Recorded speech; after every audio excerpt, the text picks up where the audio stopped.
Bonjour et bienvenue dans mon univers. Aujourd'hui, cette vidéo va vous parler de qu'est-ce qui peut emmener l'âme, le corps et l'esprit à vivre mieux dans ce monde. Mais avant de vous en dire un peu plus sur ce sujet, je vais me présenter. Donc, je m'appelle Aline Camboulive, je suis née à Saint-Malo. Aujourd'hui, je réside à Saint-Tual, qui est une commune qui est en Ille-et-Vilaine, située plus précisément entre Rennes, Saint-Malo et Dinan. Je suis thérapeute holistique depuis 10 ans, depuis l'année 2011. Mes spécialités, c'est la lecture de l'âme dans les annales akashiques, les soins énergétiques, alors je les appelle moi les soins universels de lumière, les soins en guidance, les soins christiques, la biorésonance quantique avec le système Life. Et comme vous le voyez ici sur cette vidéo, et depuis 2 ans, cet arbre à rayonnance cristal fait aussi partie, entre guillemets, de mes outils thérapeutiques.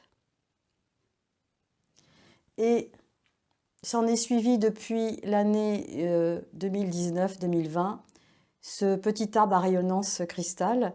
Aujourd'hui, 8 thérapeutes pratiquent en soins énergétiques avec ce petit arbre à rayonnance cristal.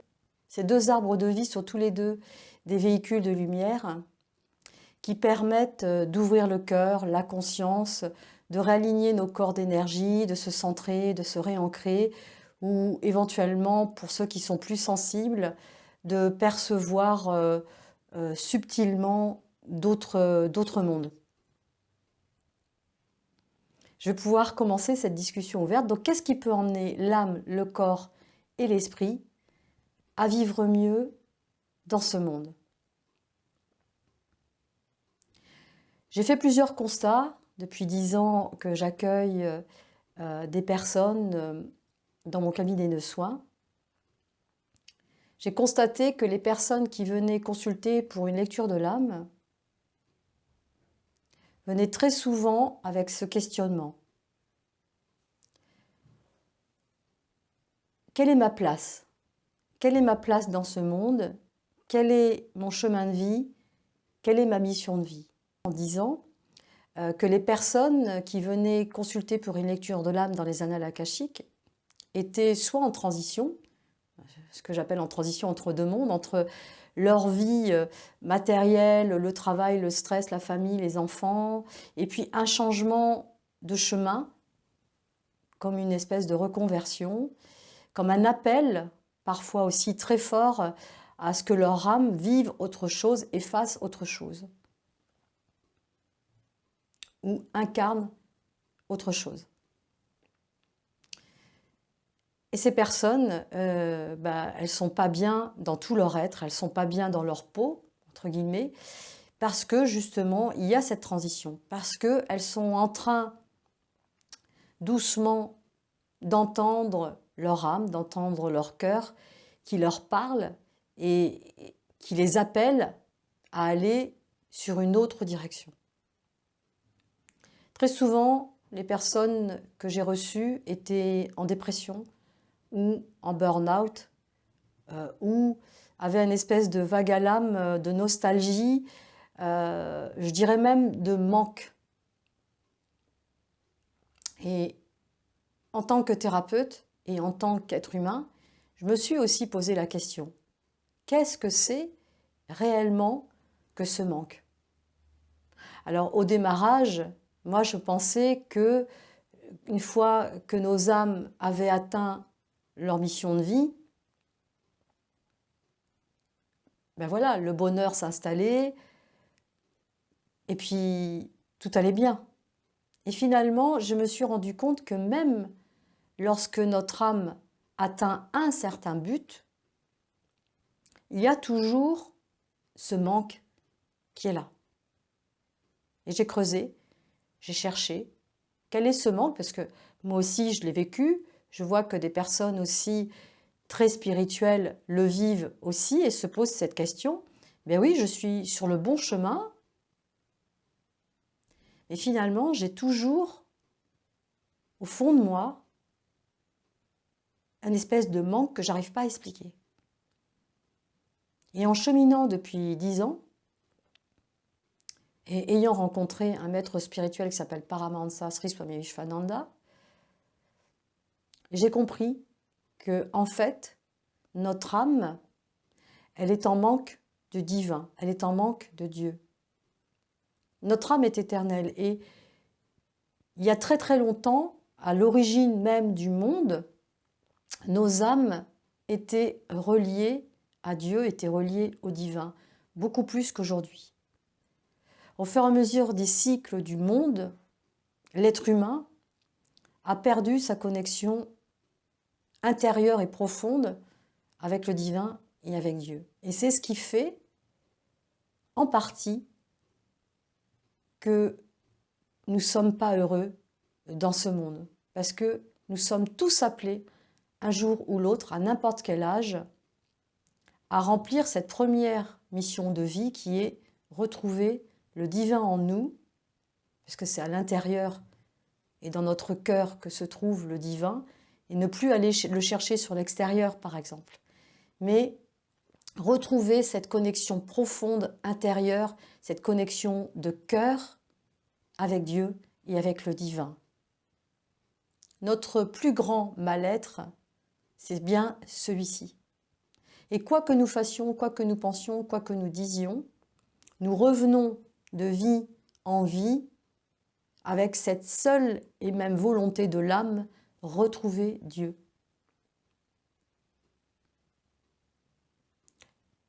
Est-ce que vous vous êtes posé la question, pourquoi nous revenons? Pourquoi nous revenons tout le temps? Ça fait des milliers, des milliers, des milliers d'existences que nous revenons. Et ça ne s'arrête jamais. En Inde, ils appellent ça les samsara. Une vie antérieure, on appelle une autre, etc., etc., etc. Et chaque âme qui vit sur cette terre, peut-être ailleurs,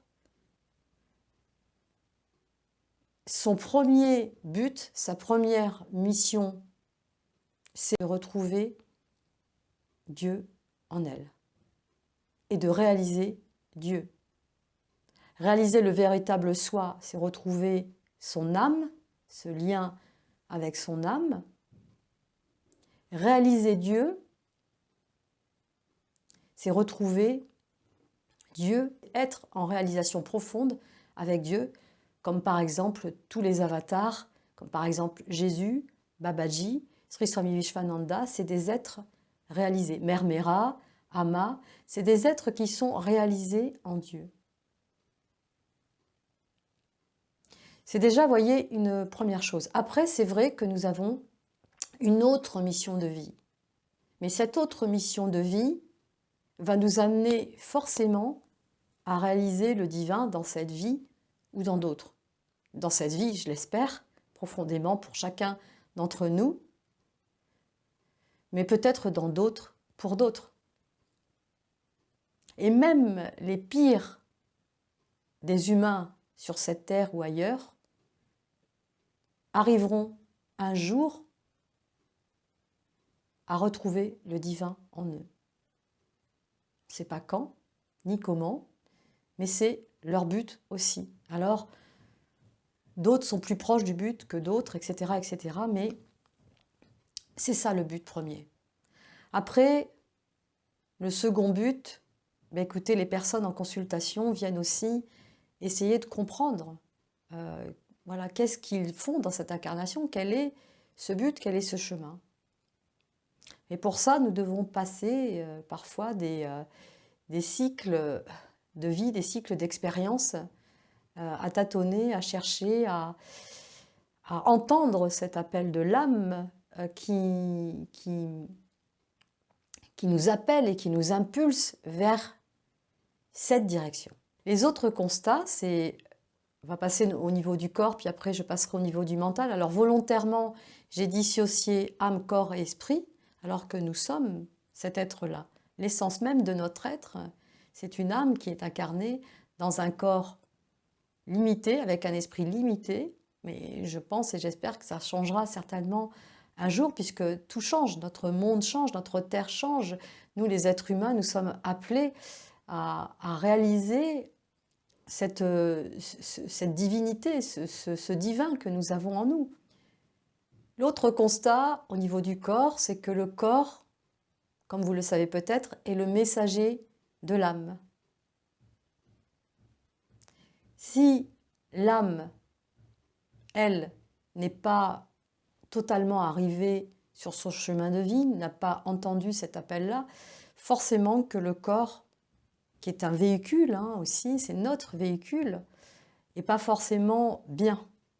Alors ça peut provoquer des petits malaises, des douleurs, des maladies chroniques, voire des maladies beaucoup plus importantes. Souvent, nous ne nous arrêtons pas pour comprendre qu'est-ce qui se passe dans mon corps, qu'est-ce que je ressens, quel est ce mal-être profond qu'il y a à l'intérieur de moi. Pourquoi j'ai cette douleur au niveau du dos? Pourquoi je fais de l'asthme? Pourquoi j'ai cette maladie chronique, la fibromyalgie, enfin ce qu'on met dans la case fibromyalgie est pour moi un mal-être profond. Il est important justement de pouvoir identifier ce qu'il y a derrière le terme fibromyalgie. Et puis bien d'autres maladies que je ne citerai pas ici qui sont pour moi des appels du corps. Écoute-moi et écoute cet appel de mon âme puisque moi je suis son véhicule. Donc écoute. Le corps, c'est important de pouvoir prendre soin de ce véhicule qui est bien présent ici, enfin de notre corps physique, mais il y a aussi nos corps d'énergie, qui sont aussi des antennes vibratoires qui ressentent profondément, ainsi que nos chakras, qui ressentent profondément tous ces mal-être. Alors il y a aussi le troisième volet, c'est l'esprit. Dans l'esprit, moi je vais mettre mental et aussi conscience. Le mental, lui, imaginez, c'est comme un petit singe qui saute de branche en branche. Le mental passe son temps à vagabonder à gauche, à droite. C'est pour ça qu'en Inde, ils le décrivent comme un petit singe qui saute de branche en branche. Le mental, lui, c'est le passé, c'est les projections vers le futur, mais c'est jamais l'instant présent, ou très rarement. On essaye tous, autant que nous pouvons, par des pratiques, de ramener le mental, de le centrer, du moins d'essayer de l'apaiser pour qu'il soit moins agité ou qu'il vagabonde moins de gauche à droite, parce qu'il y a toujours une pensée, tiens, il faut que je rappelle Pierre, tiens, qu'est-ce qu'il y a dans mon frigo, il faut peut-être que je pense à aller faire des courses. Voilà. Même en méditation, même quand nous pratiquons, notre mental finit toujours par s'échapper. Alors, ce que je pourrais aussi vous conseiller, c'est lire Le pouvoir de l'instant présent d'Eckhart Tolle, un super livre de chevet qui permet de comprendre justement le cheminement du mental et qui, par divers petits exercices, puis par l'expérience d'Eckhart Tolle, ça nous permet aussi d'essayer de raligner un petit peu notre mental dès que nous pouvons sur une respiration ou sur l'instant présent. Et l'instant présent, pourtant, c'est l'essence même de notre être. Et nous passons à côté de cet instant présent. Et c'est pour ça aussi que nous ne sommes pas forcément bien dans ce monde, parce qu'à partir du moment où nous ne sommes pas dans l'instant présent, nous ne sommes pas dans cette réalité. Nous ne ressentons pas ce qui se passe dans tout notre être, dans notre corps. Nous ne pouvons pas ressentir cette impulsion. Nous ne pouvons pas ressentir la nature, tout ce qu'il y a autour de nous, tout cet espace de création divin qu'est la mère Terre, la nature, le règne minéral, le règne animal, le règne végétal. Nous ne le ressentons pas à fond. Pourquoi? Parce que même quand nous nous promenons, notre esprit vagabonde. Même quand nous nous levons le matin, notre esprit va vagabonder. Alors que si nous fermons les yeux, nous ressentons l'odeur de notre thé, de notre café, voilà, de ce que nous mangeons, de ce que nous écoutons comme musique, de l'eau qui coule sur notre corps, du bien-être que ça peut provoquer. Nous sommes là. Et c'est important de s'arrêter et de se dire, oh là là, où est-ce que où est-ce que j'en suis, moi, dans cet instant présent? Est-ce que j'ai déjà, dans ma vie, goûté à cet instant présent et est-ce que je ne vais pas essayer, justement, de mettre en place une pratique pour être un peu plus dans cet instant présent? Parce que finalement, ben, nous vivons très peu de choses intensément, puisque cet esprit vagabonde tout le temps. Notre âme, elle est spontanée, elle va à l'essentiel, comme notre cœur, la spontanéité des enfants par exemple. Ben ça serait aussi super intéressant de pouvoir retrouver cette spontanéité de l'enfant que nous avons été et que nous sommes encore finalement. Donc entendre l'appel du cœur, l'appel de l'âme nécessite justement d'être dans cet instant présent. Le mental, c'est aussi le jugement, l'arrogance, tout ce qui est compliqué, alors que l'âme, elle, c'est très simple, finalement. L'âme, c'est la simplicité. Le mental, c'est aussi l'ego.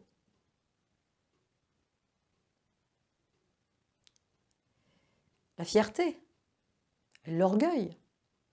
C'est ce qui nous empêche justement de nous relier à cet espace divin. Parce que nous croyons que nous pouvons tout faire tout seuls. Donc ça aussi, ça nous amène à vivre des moments de mal-être, puisque nous ne reconnaissons pas Dieu en nous.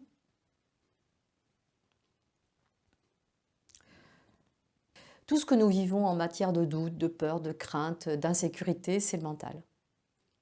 Alors que lorsque nous écoutons notre âme, lorsque nous sommes en lien avec notre véritable soi, avec notre âme, eh ben, c'est beaucoup plus fluide, c'est beaucoup plus enveloppé, c'est beaucoup plus soyeux, c'est beaucoup plus doux.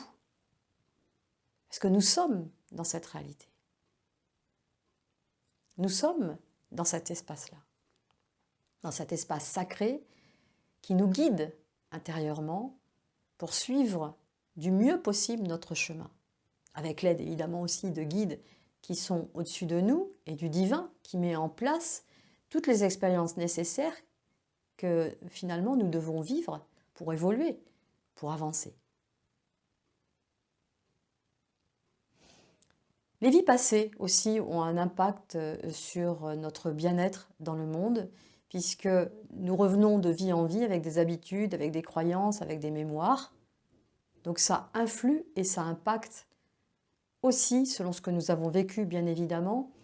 Ça va peut-être moins impacter certaines personnes que d'autres, puisque chaque âme est unique et personne n'a vécu les mêmes existences.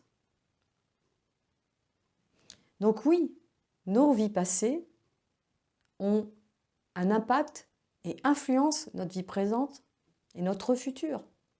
C'est pour ça que c'est important aussi de s'arrêter et de faire un point. Où j'en suis, qui j'ai été dans ces vies passées et pourquoi je revis sans arrêt cette situation ou pourquoi je revis sans arrêt avec le même type de personne qui n'est pas forcément positive pour moi, mais il n'y a rien à faire, ça ne se débloque pas. Alors, est-ce que nous avons des dettes karmiques? Est-ce que voilà, il y a des choses à finir de vie en vie avec un groupe de personnes, avec une famille d'âmes ou avec une situation et une personne ou un lieu? C'est possible. Donc oui, les vies passées, nos vies antérieures, sont vraiment un gros bloc et qu'il faut prendre en considération. C'est hyper important. Le karma aussi fait partie des constats, je peux dire, des éléments moteurs qui font que nous ne sommes pas forcément bien dans notre être et dans ce monde. Alors le karma, ce n'est pas simplement que les vies passées, c'est toutes les actions, tout ce que nous disons, tout ce que nous faisons, c'est du karma. Toutes les actions, c'est le karma. Donc imaginez toutes les vies que nous avons eues, tout le karma que nous avons engrammé depuis des vies et des vies et des vies. Et que ça soit un karma positif ou un karma négatif, ben c'est aussi c'est lourd. Alors c'est mieux un karma positif, c'est sûr, mais quand même, c'est du karma. C'est ce qui nous rend pas forcément très légers dans nos corps d'énergie aussi, et dans notre façon de vivre et d'être dans l'instant présent et dans le futur, puisque toutes ces empreintes nous suivent et nous resuivent parfois de vie en vie. Alors vous allez me dire, ben oui, mais que faire? Que faire? Déjà, la première chose, c'est de se poser. C'est pouvoir se poser et être un maximum, essayer d'être un maximum dans l'instant présent. Mais surtout, de se poser, d'être tranquille, de respirer et d'essayer d'observer là où nous en sommes. C'est important, vous voyez, de faire des petits bilans chaque jour en se disant, bah tiens, qu'est-ce que j'ai vécu aujourd'hui de positif, qu'est-ce que j'ai vécu de moins positif, quelles sont les qualités positives ou négatives qui ont été vécues là, maintenant, dans cette journée.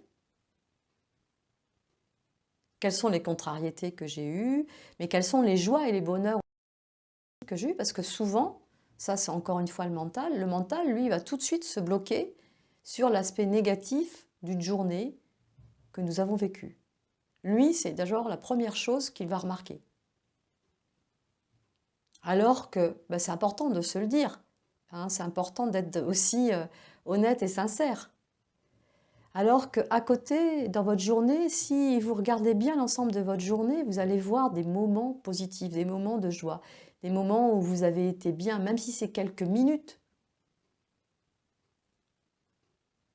C'est important de le constater. D'ailleurs, quand vous allez faire ce petit bilan, commencez par les joies intérieures que vous avez eues, toutes les choses positives. Puis après, allez sur le négatif et offrez ce négatif au divin. Parce que le divin, lui, il fait partie de notre équation et les êtres qui nous guident aussi. Donc, ils savent mieux, ils savent mieux. Ils, elles, c'est mieux que nous qui nous sommes. Toutes les vies que nous avons eues, comment notre âme va se comporter? Qu'est-ce que notre âme est venue rechercher? Ça, le divin, lui, le sait. Donc, c'est important de déposer à ses pieds, parce que voilà, nous ne sommes pas des super-héros. Donc, c'est important d'avoir cette humilité, de déposer aux pieds du divin toutes les joies que nous avons eues, toutes les actions que nous avons menées, et puis toutes les douleurs ou toutes les blessures ou toutes les contrariétés que nous avons eues dans une journée. Imaginez une petite bougie, par exemple, voilà, une bougie blanche, voilà, que vous disposez dans un petit photophore, par exemple, et cette bougie va représenter le divin, et vous allez parler au divin, parce que de toute façon, c'est important d'exprimer ce qui va et ce qui ne va pas. Parce que tout ce qui n'est pas exprimé s'imprime aussi dans le corps et dans les corps d'énergie. Donc c'est important de libérer un maximum de choses. Donc imaginez cette petite bougie et vous allez commencer à vous livrer. Et à la fin de ce petit exercice, vous allez remercier pour tout ce que vous avez, pour tout ce que vous avez reçu. Parce qu'on est quand même dans un pays où on a un maximum de choses, même si la pauvreté aujourd'hui, et en plus dans cette crise sanitaire, va monter de plus en plus, mais nous sommes dans un pays où voilà, nous avons quand même un petit peu plus de moyens que dans certains autres pays, je dois dire. Même si ce n'est pas la joie en ce moment, nous avons quand même un toit pour la plupart d'entre nous, de quoi vivre. Même si c'est un peu dur, mais voilà, nous avons quand même un maximum de choses. Donc c'est important d'être dans cette gratitude et de remercier pour ce que nous avons. Et ça, vous voyez, ça c'est des choses qui peuvent nous emmener justement à être heureux. Parce que plus nous allons être dans cette forme de gratitude, plus nous allons percevoir les choses qui nous entourent d'une manière un peu plus positive. Et plus le divin, Dieu, Père, Mère, et les guides que nous avons autour de nous vont vous accompagner encore plus à le voir, toutes ces choses positives et toutes ces belles choses que nous avons autour de nous, puisque la nature, elle est magnifique. Que ce soit en hiver, au printemps, en été, chaque cycle, chaque saison a sa beauté. Et ça, bah, on est tellement dans nos têtes, dans le stress, dans le travail à fond, dans la pression du jour, dans cette crise du coronavirus, que finalement, nous ne voyons plus rien autour de nous. Et nous nous coupons avec notre ressenti fortement et avec toute la beauté qu'il y a autour de nous. Donc c'est quand même un petit peu dommage. Donc la première chose qui est importante, c'est justement de s'arrêter et de s'observer. Observons-nous chaque jour. Alors il y a aussi un petit exercice qui est important, une petite boule de lumière. Vous pouvez imaginer une petite boule de lumière avec un couvercle, vous l'enlevez, clac, et vous allez faire venir, bon, on va dire les contrariétés, tout ce qui n'a pas été positif dans votre journée. Vous fermez les yeux, vous laissez venir. Et en laissant venir ces contrariétés, les stress, la pression, vous allez sentir des points dans votre corps qui vont être un peu plus douloureux. Vous allez sentir quelques douleurs qui vont se balader un peu dans le corps, des ressentis peut-être aussi, des petites pressions à gauche à droite. Et à partir de ces petites pressions que vous allez ressentir dans votre corps, vous allez disposer votre main droite comme ça. Vous allez franchir tous vos corps d'énergie, admettons que ça soit le plexus solaire, les émotions. Vous allez, hop, allez, l'émotion de la peur, de la crainte, de la colère, hop, je la prends et je la mets dans cette boule de lumière. Oh, j'ai été blessée, il y a quelqu'un qui m'a vexée, ça va toucher au niveau du cœur. Du moins, j'ai cette sensation-là. Eh bien, je vais prendre, voilà, je vais aller chercher dans mon corps, dans mes corps, cette contrariété, cette vexation, voilà, cette blessure. Je vais aller chercher dans mon cœur cette blessure et je vais la mettre dans cette boule de lumière. Une fois que c'est fini, je mets le couvercle sur cette boule de lumière, je dis tout est accompli. Je prends cette boule de lumière et je la fais glisser auprès de mes guides si je les connais, ou sinon ça peut être le feu par exemple. Mais c'est bien de le faire avec un guide ou une guide, puisque vous allez demander justement à cette guide ou à ce guide de pouvoir vous accompagner dans cette libération et de pouvoir vous aider à transmuter tous ces miasmes négatifs en lumière. Et vous allez voir qu'à force de faire ces petites douches de lumière, ce petit nettoyage énergétique au jour le jour, mais déjà, vous allez être complètement allégé et votre quotidien va être complètement différent. Autre point qui est très très important, c'est l'acceptation. Accepter que nous sommes une âme incarnée dans un corps humain, avec un corps limité, un esprit limité, mais comme je vous le disais, il y a de l'espoir parce que voilà, tout peut changer, puisque notre monde change, notre terre change, et cet appel du divin est partout aujourd'hui. Donc, nous sommes amenés à évoluer et à vibrer d'une autre manière. Donc, acceptez la famille que vous avez choisie, puisque tout ce que nous vivons, notre âme a choisi de le vivre pour expérimenter, pour être... C'est comme une école finalement, nous sommes à l'école de la vie et tout ce que nous expérimentons nous permet, alors parfois c'est extrêmement difficile, je vous l'accorde, mais nous permet justement de grandir spirituellement, de grandir en tant qu'être.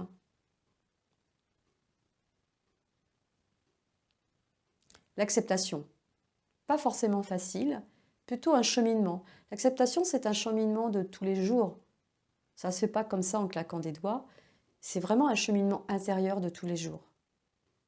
Puis parfois, il nous faut du temps, mais c'est important de le prendre aussi, ce temps, ce recul sur ce que nous vivons, surtout si vous vivez des choses très très difficiles. Bon, voilà, c'est le temps qui va permettre d'arriver à cette acceptation. C'est un peu comme les cycles du deuil, vous voyez. Dans les cycles du deuil, il y a le déni, il y a le marchandage, et il y a la tristesse, il y a la nostalgie, la rage, la colère, l'injustice. Et après, il y a l'acceptation en quatrième phase. Donc c'est important de passer toutes ces phases quand nous sommes en deuil d'une situation, pas forcément un deuil d'une personne, d'un être cher, mais le deuil, par exemple, quand vous perdez un travail, bah, c'est pas la même vie derrière. Il y a un deuil à faire, une rupture professionnelle, sentimentale, partir d'un lieu pour aller vivre dans un autre parce que vous êtes muté dans une autre région, bah, c'est aussi un deuil. Et c'est important de pouvoir prendre le temps de passer sur ces 4 phases. Très très important. C'est ce qui nous mène à l'acceptation. L'acceptation de notre corps, de notre masculin, de notre féminin, de notre part de lumière, de notre part d'ombre. Accepter de s'être incarné sur cette terre, ça permet aussi un enracinement beaucoup plus profond. Il y a beaucoup d'exercices pour l'enracinement, pour voilà, être ancré sur cette terre, mais le plus bel exercice, si je puis m'exprimer ainsi, c'est d'accepter de s'être incarné sur cette terre et dans ce monde, même si aujourd'hui il est plus difficile qu'il y a quelques années, mais nous avons choisi de nous incarner et de vivre ce que nous sommes en train de vivre. Donc c'est important, l'acceptation. L'acceptation nous guérit. Et l'acceptation, c'est aussi une porte ouverte vers l'amour. L'amour de soi, mais l'amour inconditionnel. C'est la plus belle des preuves d'amour que nous pouvons nous donner, c'est l'accepter. Après, il y a le pardon. Le pardon, se pardonner à soi, se pardonner, pardonner à la famille peut-être que nous avons eue, qui est peut-être pas forcément facile, qui ne voit pas notre différence parce que nous sommes sur un chemin spirituel, qui ne nous comprend pas, ou qui nous a fermé la porte. Mais jamais rien n'est définitif non plus, vous voyez, dans les familles. C'est pas parce qu'un jour il y a une rupture que demain, cette rupture, elle sera toujours présente. Donc, il faut essayer de se dire que rien n'est jamais définitif. Mais c'est important d'accepter par contre ce qui se passe dans l'instant présent. Pardonner, se pardonner, pardonner ce que nous avons été dans des vies passées, pardonner la part d'ombre, pardonner les blessures que nous avons peut-être engagées dans des vies passées auprès d'autres personnes que nous retrouvons dans cette vie peut-être aussi. Pardonner aux personnes qui, sur notre chemin, voilà, qui n'ont pas été cool avec nous, qui nous ont vexés, blessés, mais ça aussi c'est une question d'ego. Et avec le temps, nous nous en rendons compte. Et plus nous en rendons compte facilement, plus nous pouvons travailler sur nous, dans cet espace intérieur, et de jour en jour, nous dégageons, nous libérons toutes ces mémoires, toutes ces souffrances, toutes ces blessures. Et ça nous permet de monter vibratoirement. Et plus nous montons vibratoirement, plus notre santé va mieux, plus nos corps d'énergie vont mieux, plus nous sommes heureux. Donc il y a aussi le pardon. Donc s'arrêter, s'observer, accepter, l'acceptation, le pardon, qui est aussi une grande forme d'amour aussi, chercher un maximum à ouvrir notre cœur, à faire monter nos énergies vibratoires, alors pas simplement par la méditation ça aide, mais écouter de la belle musique, créer, dessiner, peindre, chanter, danser, vivre, célébrer la vie, même les aliments, faire, voilà, cuisiner un super repas, bah, c'est aussi très vibratoire. Danser, chanter, même si parfois c'est difficile et qu'on a un peu le blues, ben c'est important de se mettre de la musique, se booster parfois un petit peu pour allez, je vais mettre de la musique, je vais essayer voilà, de suivre peut-être un cours de danse, ou alors je vais essayer de suivre un cours de yoga, je vais essayer de pratiquer, je vais essayer de peindre, de sculpter, de coudre, de photographier, d'aller dans la nature, d'aller observer les oiseaux, d'aller enlacer un arbre. C'est important d'être acteur de notre parcours et de ne pas se laisser totalement submerger par ce qui se passe à l'extérieur, parce que ça aussi c'est le mental. Le mental ira de toute façon chercher toujours ce qui se passe sur l'extérieur, parce qu'il fuit l'intériorité que nous pouvons avoir. Donc, arrêtons-nous, posons-nous, acceptons, doucement, tranquillement. C'est un cheminement. Comme je vous l'ai dit, c'est un cheminement de toute une vie, parfois l'acceptation. Pardonnons, essayons de travailler sur l'espace sacré de notre cœur, élevons au maximum nos vibrations, et puis la dernière phase, c'est aussi accepter parfois d'être accompagné, parce que l'accompagnement peut aussi vous aider à ouvrir cet espace sacré du cœur, à accepter, à pardonner et à trouver en vous cet amour, parce que finalement nous avons tout en nous. Et nous, les thérapeutes holistiques, nous sommes juste là pour vous accompagner à impulser ce que vous avez au plus profond de votre être, parce que tout se trouve en nous finalement. Tous ces trésors cachés que nous avons se trouvent en nous.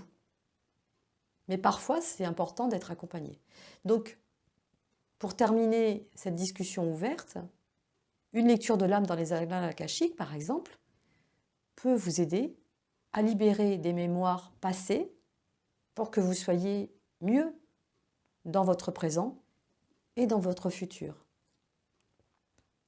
Une lecture de l'âme dans les annales akashiques peut vous apprendre qui vous êtes. Il y a cette possibilité d'être dans une forme de connaissance et plus dans l'ignorance. Parce que l'ignorance aussi, ça, c'est quelque chose qui nous amène, à un moment donné, à ne pas être en phase avec notre âme. La connaissance de soi, la connaissance du véritable soi, c'est-à-dire de notre âme, la connaissance de nos vies passées, peut aussi impulser une meilleure compréhension de ce que nous vivons là, dans l'instant présent, dans cette réalité. Peut nous aider à moins juger, à pardonner et à comprendre ce qui se passe, ce qui est en train de se jouer là, maintenant. Une lecture de l'âme dans les annales akashiques va faire le point sur toutes ces vies, va vous ramener au présent et va vous permettre un peu d'ouvrir la porte sur un certain futur.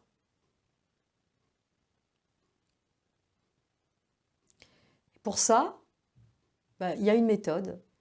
En 2009, je me suis initiée, entre guillemets, auto-initiée à la lecture de l'âme dans les annales akashiques, avec un livre, le livre de Lindao, qui s'appelle « Comment accéder aux archives de l'âme ».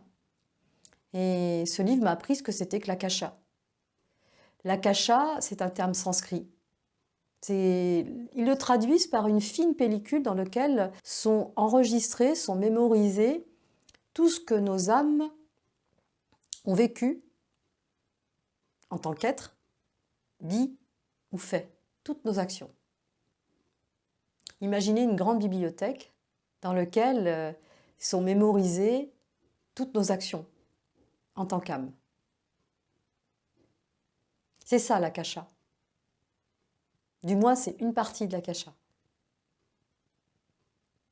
Parce que l'akasha, c'est plusieurs strates que nous percevons avec le cœur et le troisième œil. Et de fil en aiguille, quand nous donnons des lectures de l'âme depuis des années, les guides, les seigneurs des dossiers qui sont les gardiens, les maîtres et les enseignants nous permettent de passer d'une strate à une autre et d'aller dans beaucoup plus d'informations, de compréhension et de mémoire. C'est ça en fait, vous voyez, les annales akashiques. Je vous propose, si vous le souhaitez, après cette vidéo, écoutez, contactez-moi pour éventuellement peut-être faire une lecture de l'âme. Je propose aussi des ateliers pour découvrir par vous-même ce que sont les annales akashiques. Alors les ateliers sont en présentiel et c'est un petit nombre réduit. Les lectures de l'âme, ça peut être à distance. C'est surtout à distance depuis le confinement, mais j'avais déjà commencé à le faire à distance même avant le confinement, puisque quelques personnes en France ne pourront pas se déplacer jusqu'à Saint-Tual, bien trop loin. Et nous l'avons fait par Skype, je le fais par Messenger, je le fais par WhatsApp. Et après tout, une lecture de l'âme, c'est pas obligé que ça soit en présentiel, on peut la faire n'importe où. Puisque l'âme, elle n'est pas limitée. Donc je peux la faire avec vous sous un arbre, vous pouvez être à 10 000 km, il n'y a pas de souci. Ce que je peux vous proposer aussi, c'est des soins énergétiques universels de lumière en guidance qui vont travailler sur tous vos corps d'énergie, corps physique, corps éthérique, qui est le jumeau du corps physique, corps émotionnel, corps mental, corps astral. Alors un soin énergétique se fait en 3 phases. Première phase, purification de tous nos corps d'énergie. Deuxième phase, harmonisation de tous nos corps d'énergie et de nos chakras et de tout notre être finalement. Et troisième phase, nous appelons ça la conscientisation. La conscientisation, ça veut dire l'intégration, l'acceptation et votre conscience, à partir de ce troisième soin, commence à bouger et commence à comprendre là où elle en est et là où elle peut aller. Donc, ces 3 phases sont importantes. Il y a à peu près 3 semaines entre chaque phase, mais il n'y a pas d'obligation pour mettre 1 mois et demi ou 3 semaines, ça c'est vous qui voyez, selon comment vous allez intégrer, selon comment votre être va intégrer ce qui se passe dans ces soins énergétiques. J'ai aussi la biorésonance quantique, le système Life, qui lui permet de faire un bilan en 7 minutes sur 7000 points de votre corps. Le système Life que vous voyez ici devant moi, c'est une antenne vibratoire qui, comme vous et nous, émet des fréquences et des ondes vibratoires. Et elle émet et elle reçoit, elle émet, elle reçoit.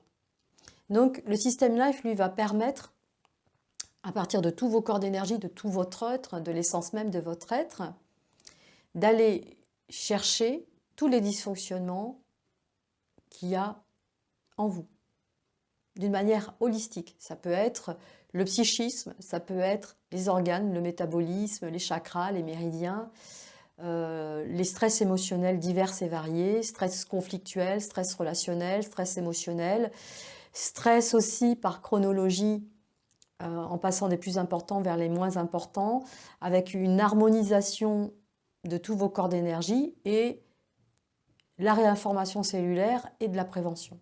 Donc, pour aujourd'hui, moi je vais m'arrêter là. Vous pouvez me retrouver sur www.anahata au cœur de soi, mais après cette vidéo, je mettrai en ligne mes coordonnées. Et si vous avez envie et besoin de me contacter, n'hésitez pas. Dans un premier temps, nous pouvons échanger, puisque c'est comme ça que commence un accompagnement. Nous échangeons et je vois avec vous ce qui est juste et bon d'entreprendre dans l'instant T, et là où est-ce que vous en êtes aujourd'hui. J'espère que cette vidéo vous a plu. Moi, écoutez, c'est vraiment un régal pour moi de partager cette expérience de vie et puis de pouvoir voilà, partager un moment avec vous. Je sais qu'aujourd'hui, c'est très très important de pouvoir échanger et peut-être cette vidéo vous aura permis d'aller peut-être au-delà d'un certain quotidien. Je l'espère en attendant. Je vous souhaite une très très très belle journée et surtout, prenez soin de vous. Ça, c'est hyper, hyper, hyper important.